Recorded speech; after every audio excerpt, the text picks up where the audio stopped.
or an easy unit to obtain for mass, and milliliters is a relatively easy volume to obtain because, well, it's relatively small. Okay, so it's not that big of a deal. Okay, so when we look at our units for density, we're typically looking at grams per milliliter. So if we looked at ice, it's 0.917 grams per milliliter. If we look at water, it's 1 gram per milliliter. Interesting observation there.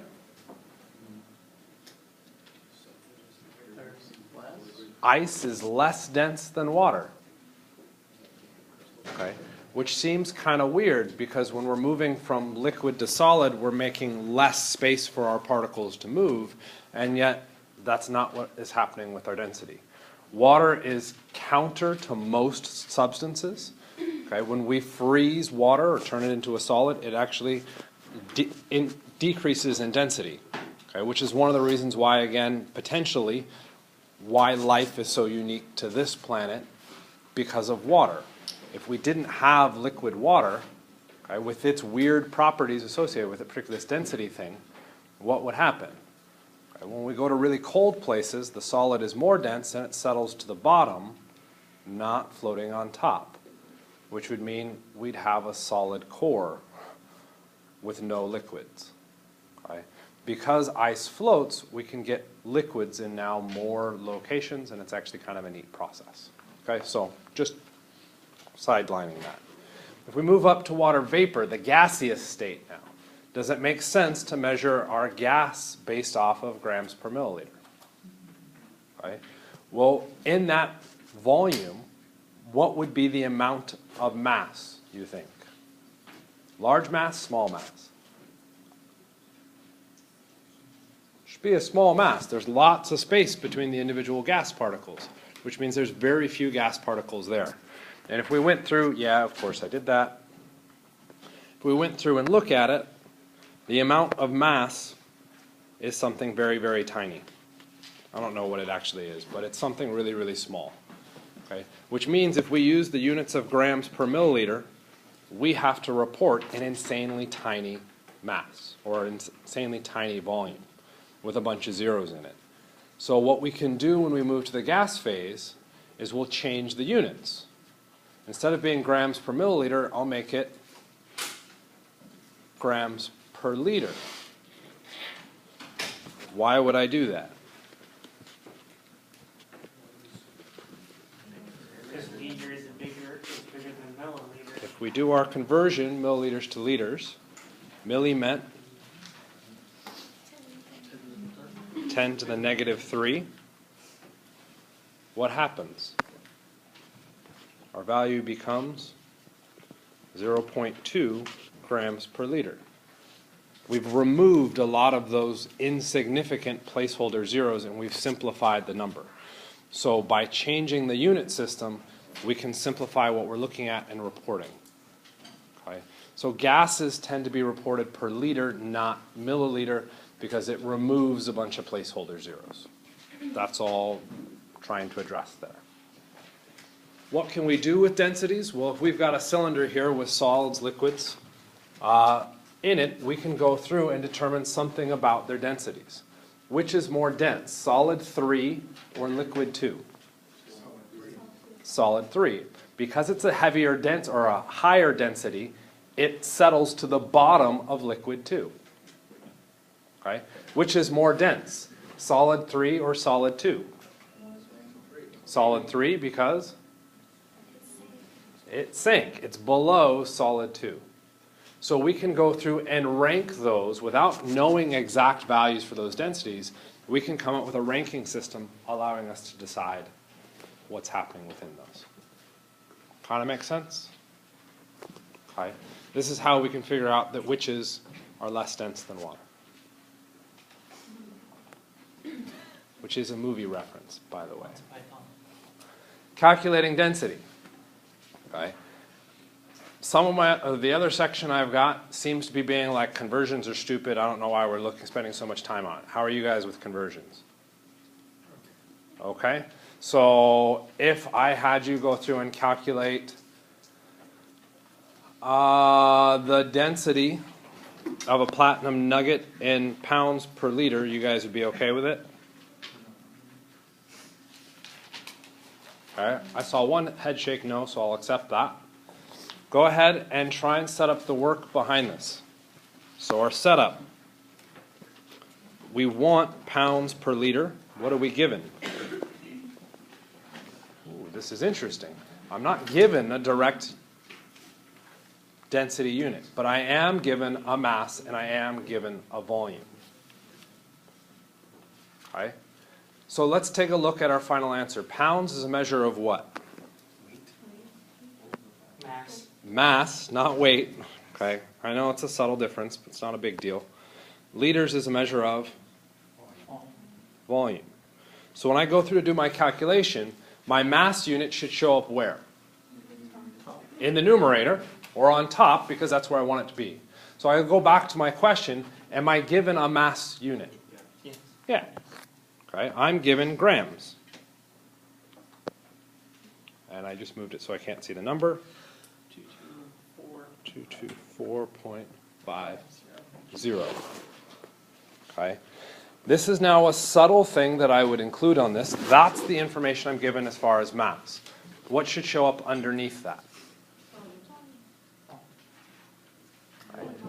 I would make the argument that what should show up underneath it is 1. Okay? And it's not because we don't know volume. Okay? The reason why I don't want to immediately slide the volume underneath it is because then I'm doing a calculation. I'm doing a conversion between those. 224.50 is a mass. Okay? That's it. It's not a relationship to something else. So if I'm setting up my dimensional analysis, I don't want to put it over anything because that changes the meaning of what I was given. Okay?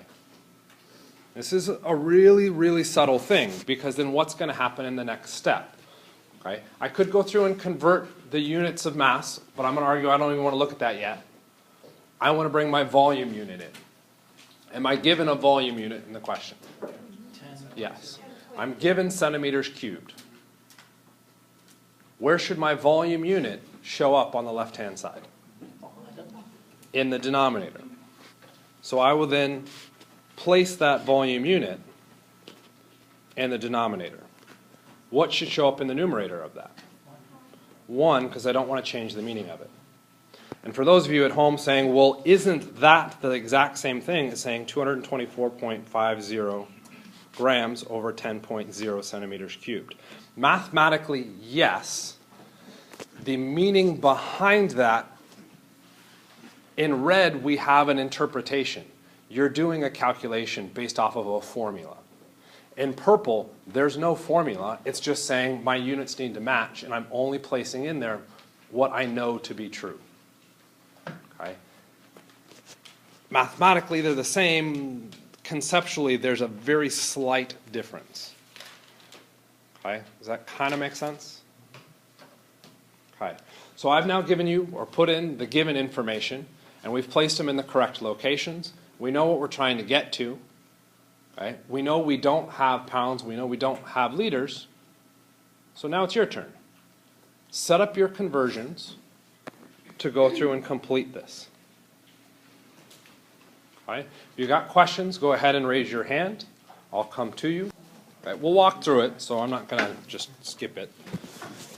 So, I talked to a couple people, and they went through and said grams needed to become pounds. So they kept their focus there. Okay? How many of you went through and said grams needed to become pounds first? How many of you said centimeters cubed needed to become liters first? Okay, so it is 50-50. Okay. So, we'll just start with the grams to pounds. I just thought you guys weren't raising your hands. Okay. So grams needs to become pounds. Ideally, grams would show up on the bottom because I need it to cancel. Ideally, what would show up on top? Pounds. Right? So pounds comes across. Do I know that conversion factor? So the first question that should come through my mind, have I memorized it?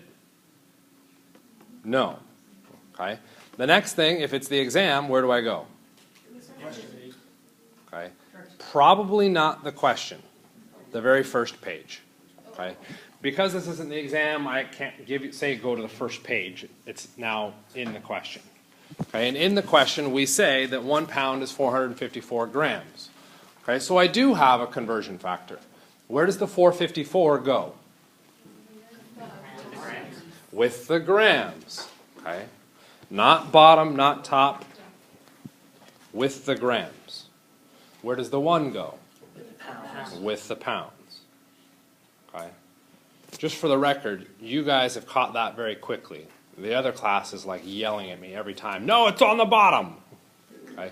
Put it with the unit. Okay. This would now be what unit? Pounds. Pounds per centimeter cubed. Is that what I want for an answer? No. No. So I have to do another conversion factor. That other conversion factor needs to get rid of the centimeters cubed.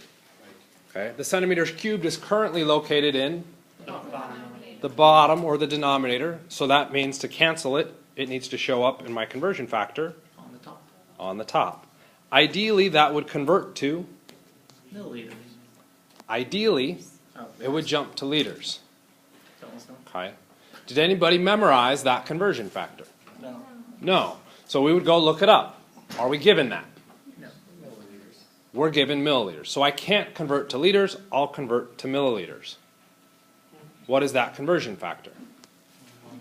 1 to 1. What unit would I now have? Milliliters. No, I do not have milliliters. What unit do I now have? Pounds over milliliters. Okay? Is that what I want? No, so what do I have to do?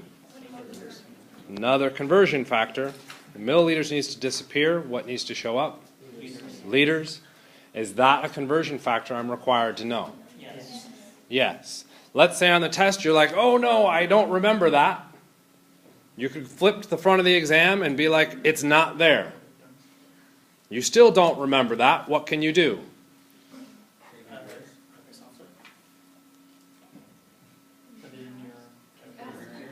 Raise your hand and be like, I don't remember this conversion factor. I'll be like, that's sorry, you need to know that one. Okay? But you've at least exhausted all of your options for potentially getting told what it is. Okay? So now you have to know it, and at this point, you're kind of stuck in the water if you don't know it. But in theory, you did know it because I told you you only had to memorize 3, and milli was one of them. Milli meant 10 to the negative 3. The power of 10 always goes with the core unit, which is liters, 10 to the negative 3. Okay? What unit do I now have? Pounds over liters. What unit did I want? Pounds over liters. Now I can enter it into the calculator. Okay? There are variations to this. I heard a couple people shout for our milliliters and liters 1,000. Okay? It's not that that's wrong, it's that there's a high likelihood you'll place the 1,000 in the wrong spot. Okay? That's why I'm setting it up this way. Okay? Does that make sense? Your calculator, whoa, yeah, that just deleted everything. You enter that into the calculator, and in theory, your calculator spits out a number that is roughly approximative of 49.4 pounds per liter. Are you correct? You would be wrong because sig figs. This one has 5 sig figs. Our mass, our volume has 3 sig figs, which means the answer must be reported to 3 sig figs, and our answer becomes 49.4 pounds per liter. There's our final correct answer. So those of you that entered into the calculator, did that come out right? Is that what you guys got? Yeah? Okay. We good with conversions? Okay. In fact, I might even be able to back up to all the work. Okay, that's way too far back.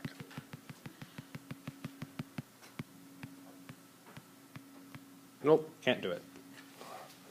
So, density is a unit factor. An automobile battery contains that number, milliliters of acid.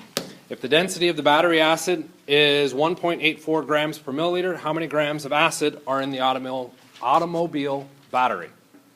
Set it up, everything, beginning to end. If you got questions, raise your hand. This one should go relatively fast. Sir? Grams. Grams, when do we want it? Sorry. Sorry, again. It's irrelevant. Okay. I want grams for an answer. What am I given? I'm given grams per milliliter and 1275 milliliters. So I'm given two pieces of information. Okay. Depending on what I want to do, those two pieces of information may be inserted into my conversion in different locations.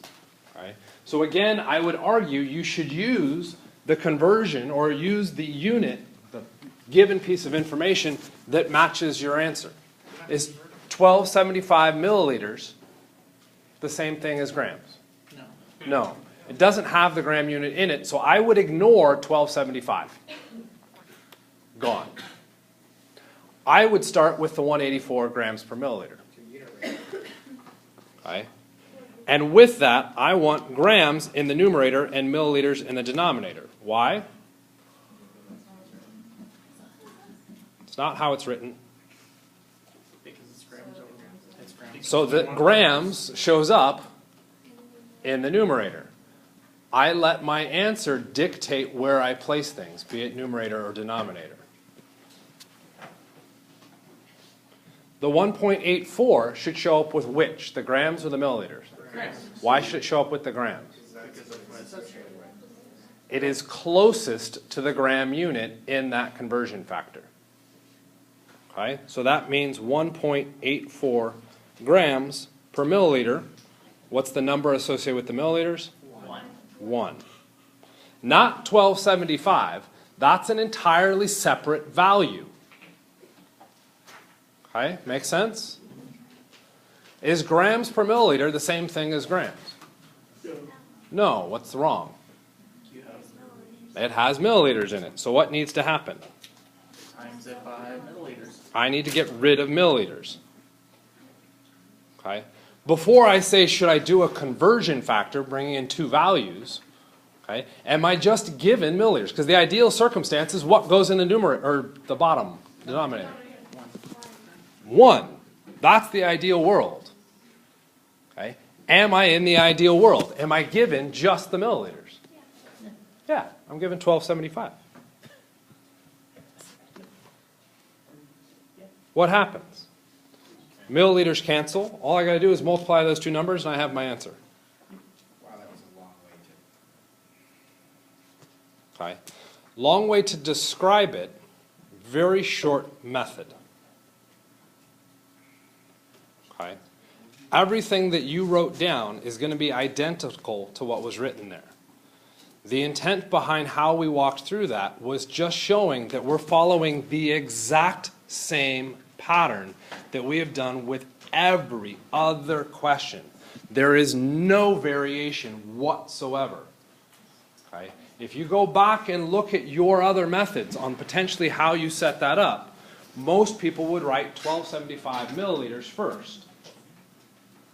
You wrote it in the numerator. Why did you write it in the numerator? Because you know when you did the next part that it shows up. You have to process out in your brain a couple steps to realize where to place it. You just did a bunch of work in your brain that you could very likely screw up. By putting it out in this fashion, there's no brain to screw up. It's already written out. It's already placed where you want it to go. I think there's a hand first. No? Okay. So if you were to write 1275 first, and then the grams second, would that be wrong? Nope. It changes nothing with the calculation. Okay? What changes is your thought process on how you got there. Okay? The work is still valid. I can't give you a hard time for it. Everything works. Okay? The analogy given in another class. You've been assigned that task, write a procedure for making a peanut butter and jelly sandwich? Yes. Yeah, and usually when you go through and do that, so well, you put the peanut butter on the sandwich, you put the jelly on the sandwich or on the bread, and then you put them together and you have a peanut butter jelly sandwich. Someone goes, okay, well what if, because you didn't describe, I use my foot to scrape the peanut butter out of the jar, smear it on the bread, and then use my other foot, okay, or let's make it better, I use my tongue to lick the jelly out of the jelly jar and then spit that onto the sandwich, slam 2 pieces of bread together, are you going to eat my peanut butter and jelly sandwich? No. I still got a peanut butter and jelly sandwich, but you don't like the method on how it was made. Is the method important? Yes. Yes. Okay? So that's all we're trying to address with this, is showing that regardless of the problem, this method works consistently. There is no variation behind it. Okay? That's the intent. Okay? So this is that slide talking about reactions. I got 45 minutes. I think I can get through some other stuff, and of course I animated it horribly, so we'll come back to that. Temperature. Okay. Temperature is a measure of the average kinetic energy of the particles in motion. So when I say degrees Celsius, I'm just saying that there's a numerical representation with the arbitrary unit of degrees Celsius that measures the average energy of the particles there. Okay. You might say, well, is that really true? Okay. Well, come up with your own definition of temperature. What do you got? Okay. Temperature and heat are very weird nebulous concepts. We can only really measure them by the presence of them being there.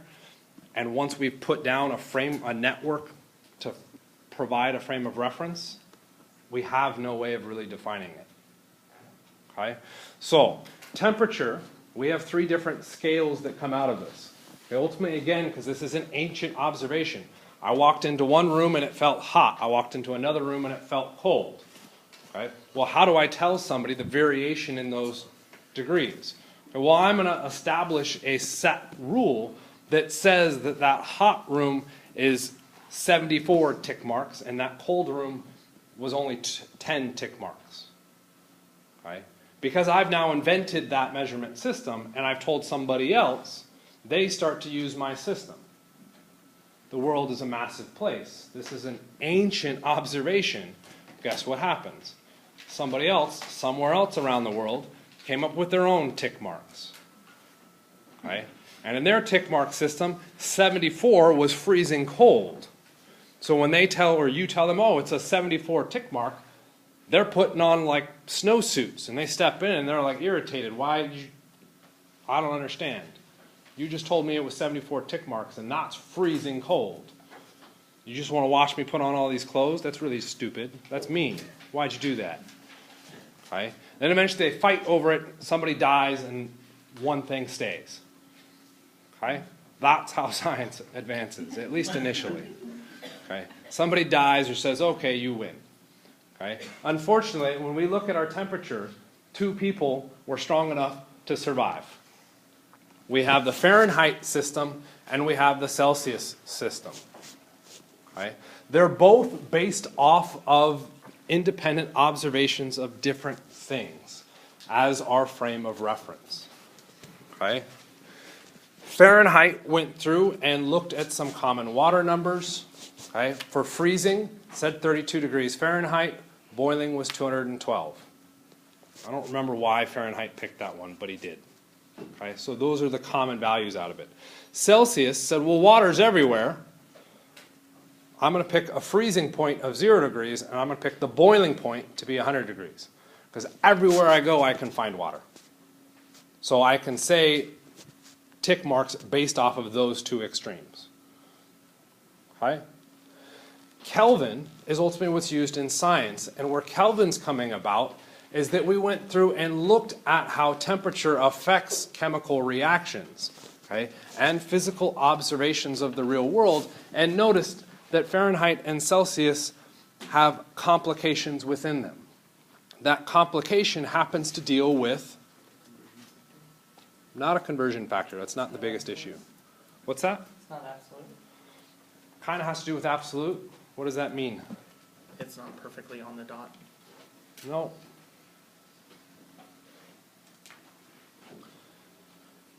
What is the coldest Celsius?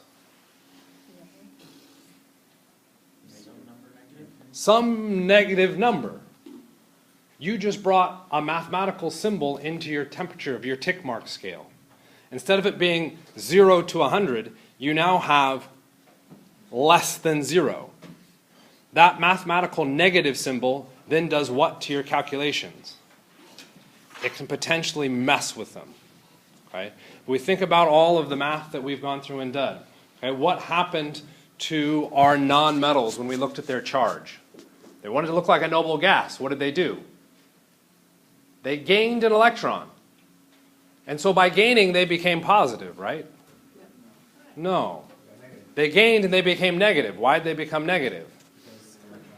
Because electrons are negative. That negative sign messes with our ability to interpret. We don't have an absolute gaining and loss. Okay? Celsius and Fahrenheit bring in negative signs. Those negative signs mess with our mathematical equations and our perceptions of energy that confuse things.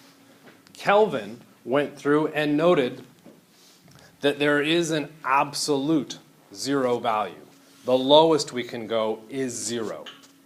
Okay? And at that point, certain physical things come true, okay, or are valid. Anything above that, other things are true, and they are consistently true as we scaffold or scale upwards. So the Kelvin scale is an absolute scale that ends at 0 and goes upwards to infinity. Fahrenheit and Celsius will both go upwards to infinity, but they have, again, an absolute value that's lowest, but is now negative. It is that negative symbol that science tried to eliminate and remove from its calculations, because the instant we have a negative, it screws up our ability to interpret, and we can oftentimes make mistakes. Okay?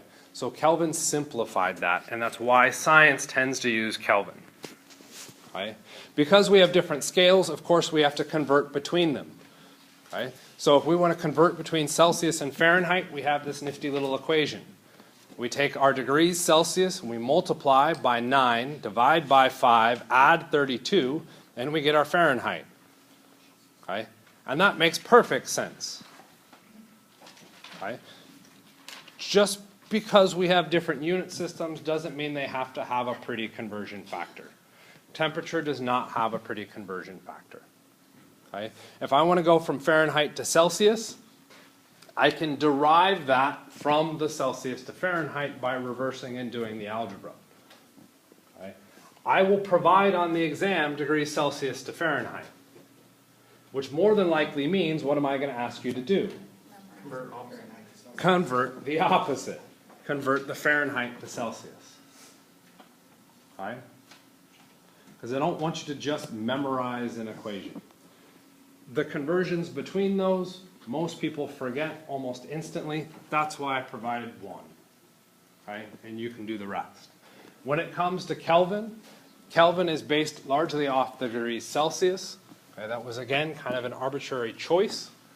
So we start with degrees Celsius, and we will add 273. That gets us our Kelvin. Notice that in the work there, it says degrees Celsius plus 273.15. What the heck is that 0.15 about? Let's run a test. What is pi? 3.14. Really? Is that what pi is? No, it's 3.14. It's an infinite. It's an infinite string of numbers. Depending on what you want to use, you may use a larger string of significant digits for pi. Guess what happened with 273? For whatever reason, I happen to memorize the next two digits. You're only responsible for 3 sig figs. 273 is all you need. Right? But when I write it, for whatever reason, I always write the 0.15. It's just an artifact of my brain. Sean, then. The Kelvin scale just keep going too, like that? Kelvin will go up infinitely too. No, I meant like the number 273.15. Does that just? Oh, does that number keep going? Actually, I honestly don't know that. Presumably. If we memorize the 0.15, are we still allowed to use that in exam, or just Yeah. memorize 2? Okay. Yeah. Okay. Do we need to do a temperature conversion? No. Not really. Okay. That's kind of what I hoped for. Body temperature, degrees Fahrenheit. I've memorized body temperature because you kind of need it for some organic reactions. Turns out it comes out to be about 37 degrees Celsius. Okay? So if you're interested, that's what it is. In Kelvin, take 273 and add 37. There's your Kelvin. Okay? So I don't really want to do that conversion. We'll leave it at that. The next one is our heat concept. Temperature and heat are different things. Temperature is a measure of the average energy of the particles within it. Heat is a measure of the total energy. Aren't those the same thing? Okay. If I take a cup of coffee at 100 degrees Celsius, okay, and I got splashed with it, okay, versus I take a drop of coffee at 100 degrees Celsius, and I get splashed with that. Which one am I going to be a little bit more unhappy with? The whole cup. Why? They're both the exact same temperature. There's more particles in the cup of coffee. Each of those particles has energy associated with it. The heat in the cup of coffee is larger than the heat in the drop of coffee. I'm concerned about the total energy transfer. That's going to be heat is what's bothering me, even though the temperatures are absolutely the same. Okay? So that's our differential between those. Heat is typically expressed in units of joules or calories. You did a lab where you measured calories, okay, which was looking at the energy taken or necessary to increase 1 gram of water by 1 degree Celsius. Okay? That's your calorie measurement. Okay? Specific heat. Okay? I know I look at that and I go, oh God, there's numbers, there's units, there's conversions. Don't panic. We aren't going to really deal with the numbers, the units, and the conversions. Okay? What I want you to get out of the specific heat is what is it meaning. Okay? Specific heat is the amount of energy, so typically joules, necessary to make the temperature increase by 1 degree Celsius for 1 gram of that substance. The energy to make 1 gram go up by a change in temperature of 1 degree Celsius. That's where those units are coming from. Okay? So this is now a standard or a constant for an individual species. 1 calorie per gram degree Celsius is water. 4.186 joules per gram degree Celsius is also for water. That is the specific heat for water. Okay? That now allows me to convert between calories and joules if I so wanted. I don't. Okay? But I could using that. Okay? So what would I actually get at in here? Okay? What I want to know about is what are those specific heats? Okay? The larger the specific heat, the more energy I have to input. Does that make sense? If I get a bigger number in front, that bigger number is associated with which of my units? The number in both of those conversion factors up top. Let's simplify and get rid of it. The number is in front of which unit? Joules. Joules. Okay? So a bigger number means I have to put in more heat to get the sample to go up by 1 degree Celsius. Okay? This can be related back to the properties of our elements. Okay? Certain elements have very high specific heats, meaning to get that sample to go up by 1 degree Celsius, I have to dump tons of energy or tons of heat into it. Okay? Which means, what is it doing with that heat? Okay? If I put my hand on one side of it, how is my hand protected by that device? The device is absorbing it? It's absorbing it. Okay, keep going. Of course, I'm fishing for a word that you didn't say. That begins with I. Insulating? It insulates it. Okay? If I had a very low value for my specific heat, and I now touched it, what happens? It burns off. Burns my hand right away. Because what did the device do with the heat? Didn't keep it. It didn't keep it. C word. Not that C word, come on.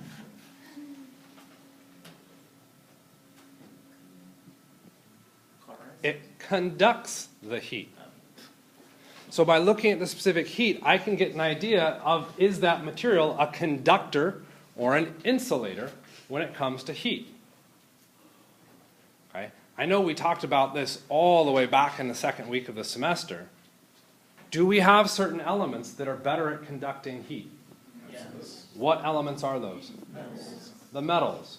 Do we have certain elements that aren't good at conducting heat? Yes. What elements are those? Yes. The nonmetals. So I can now ask a question about specific heat, like so. Which of the following substances is expected to have the largest specific heat? A large specific heat means I have to put tons of energy in to get it to go up, which means the material is what? An insulator. I think that's right. An insulator, which then means it is a nonmetal. If we now look at the answer choices, what do I have to find? A nonmetal. What makes this question extra fun? Because you've got it written out and you've got it in the I've got names and symbols. You should be able to identify metals and nonmetals by looking at the periodic table, but the periodic table only gives you symbols. So you can look to find calcium, and calcium is located on which side of the staircase? The metal side, okay. The left-hand side, which is our metal side. Chromium. metal, Metal. Copper. metal, Okay. I don't know what copper is because I'm not looking at the symbol. What is the symbol for copper? Cu, which is located on metals, the metal side. Pb, okay, which is lead. I don't even care what it is, but where is it? metals, It's on the metal side. It's on the left-hand side of that staircase. Carbon, Non-metal. it's a nonmetal located on the right-hand side of the staircase. The answer for this is carbon. Make sense?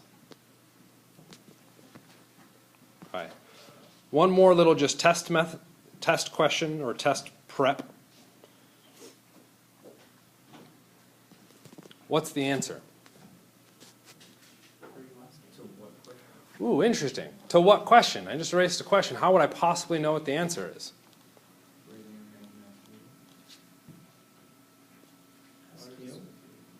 Do we know information about those species?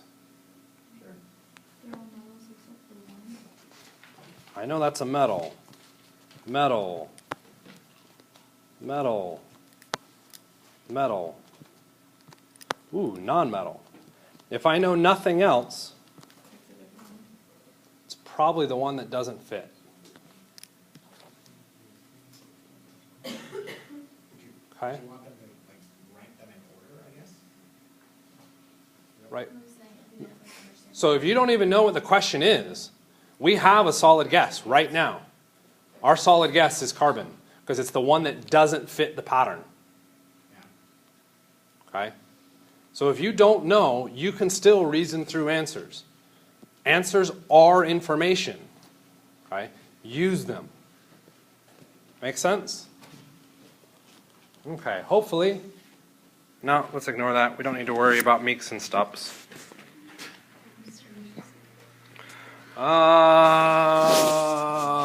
I think we have to move through some of this.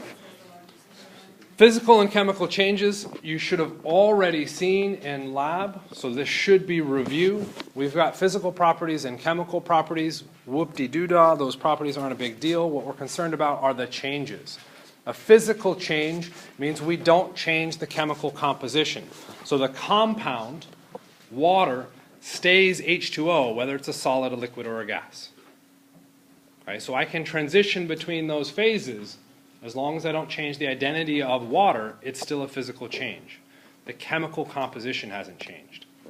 A chemical change would be if I take water and I put 1,000 volts into it, and it turns into hydrogen gas and oxygen gas.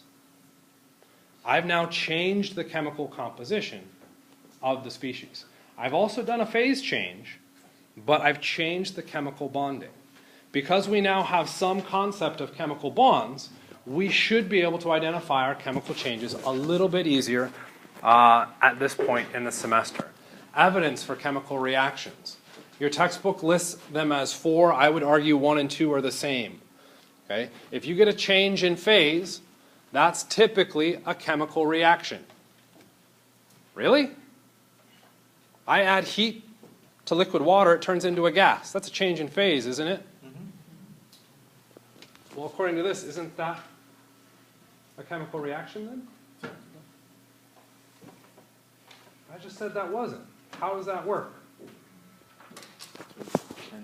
No, the parentheses. It's a change in phase when what?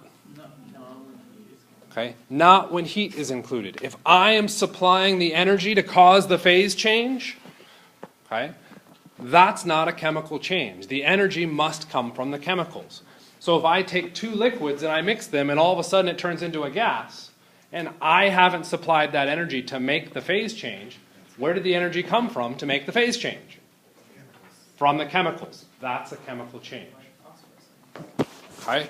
So we can see it with gases, we can see it with solids.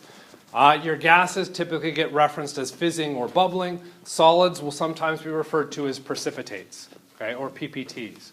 Permanent color changes. Okay? We have to be careful that this is not a dilution of color. If I take a clear solution and add another one and go, oh my God, it's now red, that doesn't mean a chemical change necessarily. If that second solution was clear and it's now red, where did the color come from? It came from the chemicals. But what if I add red food coloring to it?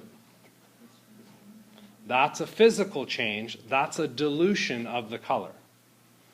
Okay? So a permanent color change can't be a dilution, which ends up being physical. Energy change being observed is the last one. I mix 2 chemicals together and it gets hot. Why did it get hot? Okay? That energy had to come from somewhere. If I mix 2 chemicals together and it's on the stove and I turn the stove on, okay, that's not a mixture of just 2 chemicals. That's a mixture of 2 chemicals and I've added heat. Yes, it's going to get hot because I added heat to it. Okay? So if I'm not adding that energy or removing that energy and it gets hot, the energy had to come from somewhere. That was the chemicals. Same kind of thing with our endothermic reactions. Okay? That is an energy change. How about light emission, which you guys should be able to answer from your reading, though technically we haven't talked about it in class. If you see light, what is that a sign of? That's a chemical change. Okay? Light is another form of energy. Okay? If I hadn't supplied the light to begin with, okay, where did the light come from?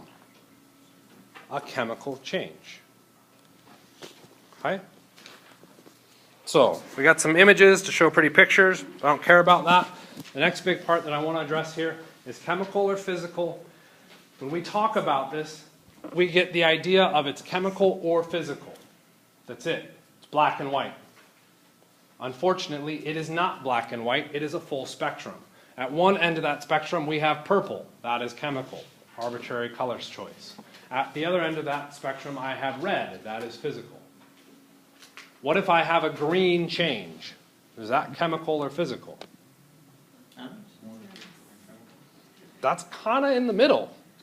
How do I decide? What's happening?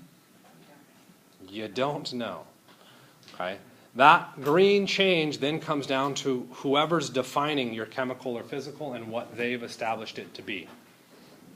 Okay? Yes, we've got some challenging examples here. So let's see what we can come up with. Melting ice, chemical or physical? Okay? That is physical. Good job. Dissolving sugar. We've got a couple questions on there, but that is largely physical. Burning wood. That is chemical. When I burn wood, what happens? I'm changing the phase. It's turning into, that's a chemical reaction that we haven't talked about yet. Burning wood is a combustion reaction. Turns into CO2 and water.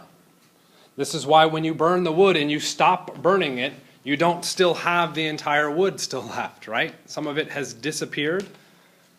because some of it was turned into CO2 and water. Okay, that's a chemical change. Dissolving salt.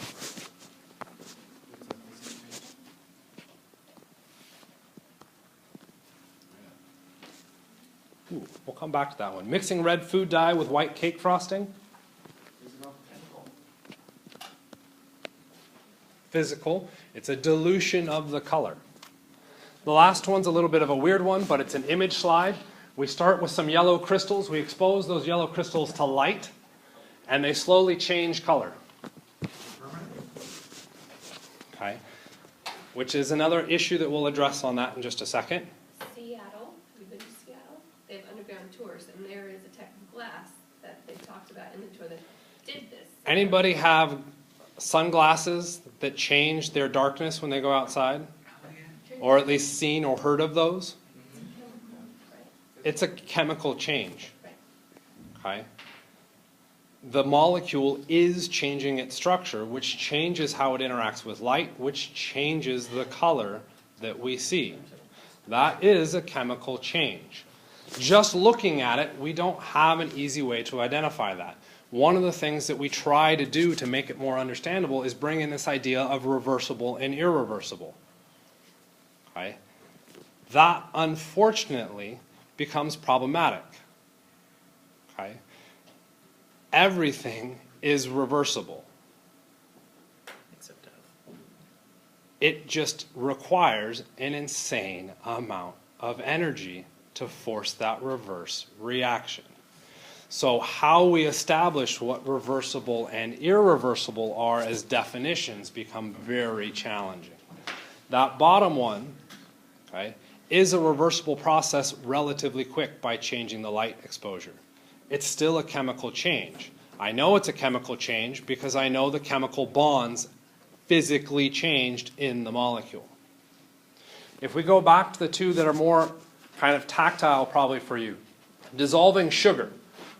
We're dissolving presumably in water. Water is a clear liquid. Sugar is a white solid. Dissolving salt, I'm likely dissolving it in water, which is a clear liquid. Salt is a white solid. So I take a white solid, in the top case, add it to water, and I end up with Sugar water. a clear solution. I add a white solid in the other case, add it to water, and I end up with clear solution. The observation is the same for both. Yes. Let's bring in the concept of reversibility. How can I reverse both of those reactions, or both of those changes? You heat them up. I can heat them up, evaporate off the water, and I'd be left with the crystalline salt and the crystalline sugar. Okay? So according to our definitions that we've established, that sounds an awful lot like they're the same. It takes more heat. Except what happens to salt when we add it to water? Salt is sodium chloride.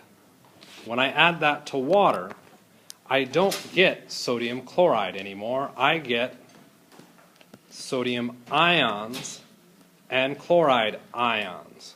What happened to the chemical bond between the sodium and the chloride? It was broken. If I have broken the bond, that is by definition chemical. So that's not. What? So that's not Yes. observable on just on the surface. And that, unfortunately, is not observable. And that's where our chemical versus physical runs into some big issues. Okay, we try to present it like, oh, it's always observable. It is not. It is not always observable, and it falls on a spectrum between chemical and physical. Where we tend to try to ask questions is at the extreme ends of that spectrum, like melting ice or burning wood. But there are cases, like dissolving salt, that fall dead in the middle. And depending on who you talk to, they will define that as chemical or physical. Is there like a line that says this much energy is needed? No. To make that change. There is no absolute line. You would hope for one, there isn't. Yep, unfortunately. Okay? So I want you to be aware of the issues behind it. Okay? The test questions you'll see will be at the extreme ends. Okay? The ones that we all got right. Okay? So, to our reaction type and predicting products and balancing the reactions. Okay? Yeah, of course I got this animated, all sorts of weird. So what we're going to try and do is do this relatively quickly at first.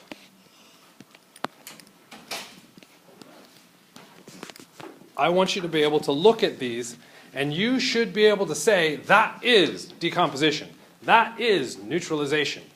You have all of the information given there, particularly with the stuff that you have to memorize, your reaction types, to be able to label the reaction. Once you have the reaction labeled, you might be forced to ask some other questions or answer some other questions, like balancing the reaction, like predicting products. Right? Because I put this together very quickly, some of these are more difficult than others. All of these came directly out of the slides. It is an officially new slide, okay? Because what I went through and did was just copied and pasted equations off of the old slides into this so that we could look at it. Okay?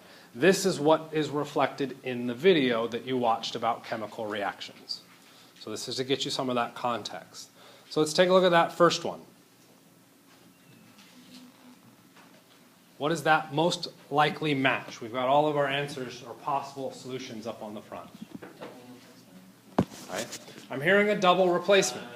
Double replacement has two species. C4H10 may be 2. That's AB. But then O2, this says CD. Is O2 two things? No. That's two of the same thing. That doesn't fit. So it's not a double replacement. It's combustion. Okay. So I'm hearing some people say combustion. CXY. What are X and Y? Replaceable letters. Replaceable Variable. variable letters. Those things can be replaced with any sequence of numbers. Okay. So if we look at that top equation, X is 4. Y is 10 plus O2. Yep. To make CO2 and water. That equation matches your combustion. That first reaction is a combustion reaction. So let's say combining C4H10 with O2, and the expected outcome is CO2 plus H2O. Okay. So this is where we have to be careful on our word choice. I'm combining C4H10 with O2. Okay. Combining would make you think combination. We're not doing a combination reaction. Okay. So I am mixing C4H10 with O2. That produces CO2 and H2O. That is a combustion reaction. What's that? Okay. Next one, lithium metal reacts with bromine gas to produce. This one adds a whole nother spin on it because it's not just the equation.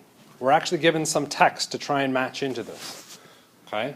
So the first thing that you would have to do, you have to pull back into your brain to that section in chapter 6 where you watched that hour-long video about nomenclature. And you have now practiced, and you're like, dang, I'm awesome at nomenclature. Give me a whole test on nomenclature, and I will rock it. If you are not at that point, you've got a bit of work to do, because guess what? All of the reaction stuff requires understanding nomenclature. The video you're going to watch this weekend on oxidation states requires understanding where our nomenclature comes from. Okay? So when it comes to nomenclature, this is the thing I want you to remember on it. You are ultimately responsible for being able to identify the name. The name is the secondary part of this. How you get to the name. You mean like a process? Yes, I mean exactly like a process. The process of getting to the name is the really important part from nomenclature. The name itself is pretty irrelevant. You need to be able to establish the process on getting there. Okay? So if we take a look at our reaction, this is lithium metal, which is a solid, plus bromine gas, Br2 gas, produce. Right? It's a big question mark. We already have a shouted out answer, and I would argue we can't answer that yet. because I need to know what reaction it is. It's certainly not a combustion because it doesn't have carbon, hydrogen, or oxygen. So it's not combustion. Can it be a neutralization? No. No, because I need H and OH. I don't have that. Can it be a double replacement?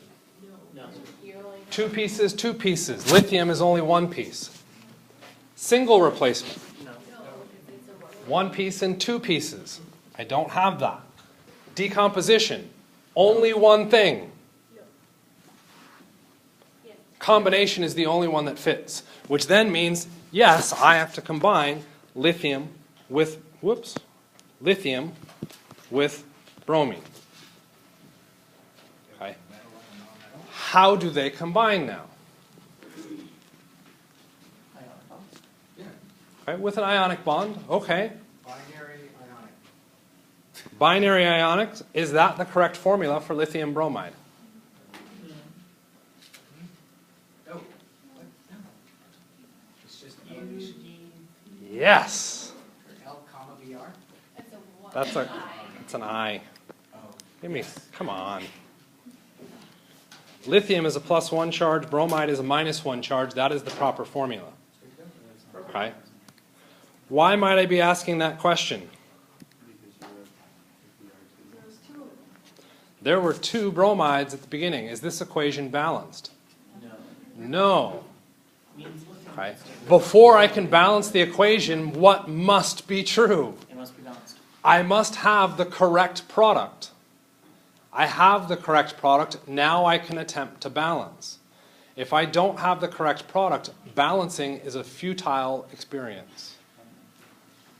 How do I establish that I had a correct product? I had to know the reaction and nomenclature. Okay. Next one. What does sodium hydrogen carbonate decompose into? You should be able to get this one right away. I shouldn't even have to write anything down. What type of reaction is what does sodium hydrogen carbonate decompose into? It's a decomposition. It's combustion. Sodium hydrogen carbonate. Nomenclature, you're required to know that. That would then decompose into something. This becomes a challenging question because it's a decomposition. That decomposition could be as simple as just splitting the pieces. This is A and B. How many pieces are in sodium hydrogen carbonate? 3. I would argue 4. Sodium, hydrogen, carbon, and oxygen. Okay? That doesn't fit nicely in this pattern. How would we be able to predict that? You watched the video, you should be able to answer that question.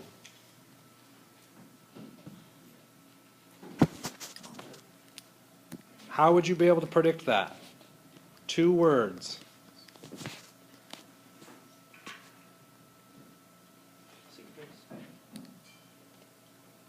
I don't think sig figs would do anything with this. What's that? Okay, what value you want to buy now? I gave you one. I'll give you another one.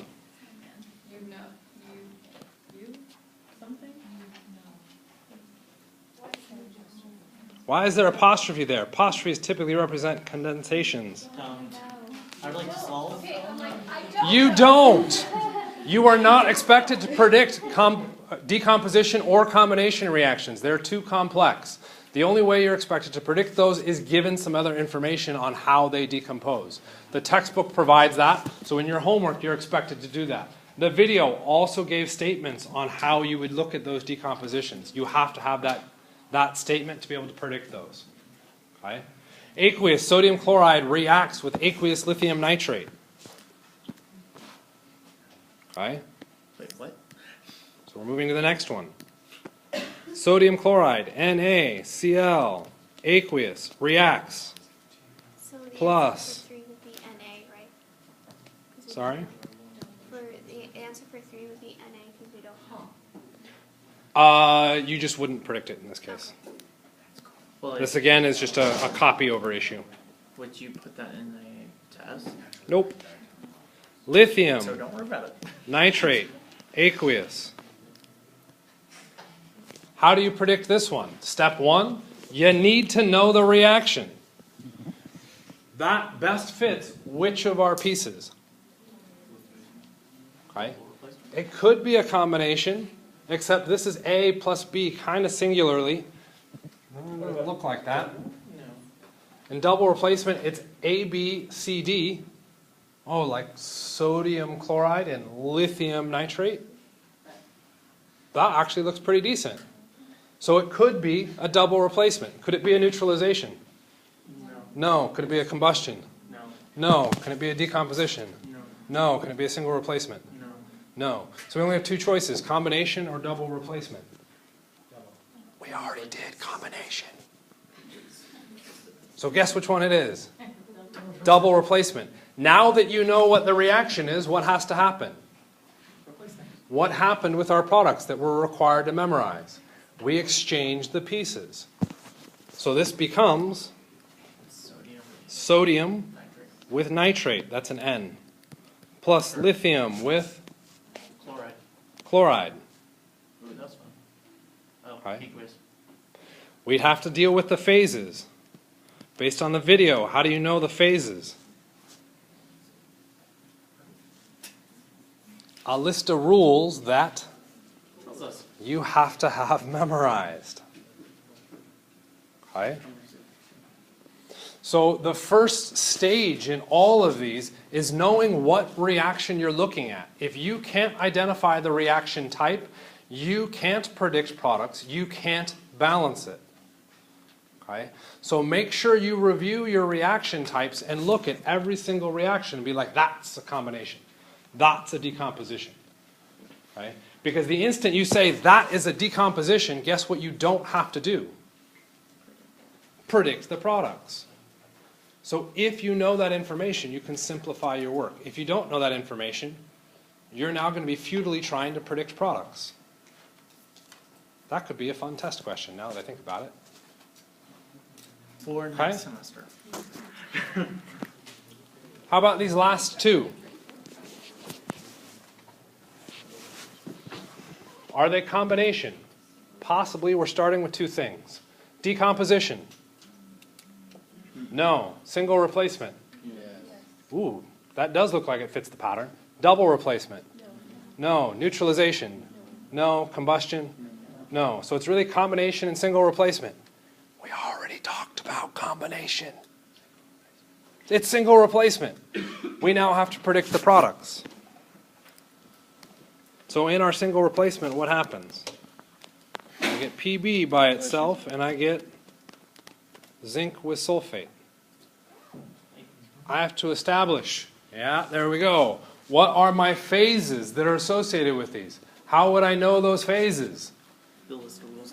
The list of solubility rules. Single replacement adds an extra caveat. We have to be able to predict, did that occur? And it's not just saying, oh, well, they're all aqueous. It has to do with the phase on this species, and is this reaction a favorable reaction? That is an extra little piece with the single replacements. Okay? Kind of, sort of makes sense. Okay? We will be looking at our reaction types, and I will keep trying to come back to this kind of concept with these. Okay? We aren't done. And if you're going to keep packing up early, I'm going to keep talking later and later, just so you know. States of matter and equations. Okay? That equation has a bunch of information in it, right? We have reactants, we have products, we know we're reacting with, we know we're producing what. This is a review slide, hence the red title now. Okay? Were there questions on this slide from the video? Yes. No, like you had questions for me. Oh, no. No? Okay. What happens during a chemical change? Okay, we get, this rule comes out of it, the law of definite compositions. Okay, we get whole number combinations of these things. Those whole number combinations at this stage need to completely and evenly balance out. Okay, so we generate neutral structures. Okay, they will contain the same elements in a constant proportion by mass. Mass becomes tricky. We end up converting that into the number of the element. Okay? How do we measure this? That's kind of a fun side note. If you're interested in how you would measure or determine that, or how, was that Proust? I think it's Proust, yeah. How Proust was able to come up with that, you can talk to me after class. It is kind of neat, but not super relevant for the class. We have Dalton's theories. That's the last three ones. Combine to form compounds, atoms in small whole number ratios, okay? More than one different possible form. Okay? Those are all things that we need to remember when we move into our chemical reactions. And with that, because you only rustled for 30 seconds, I'll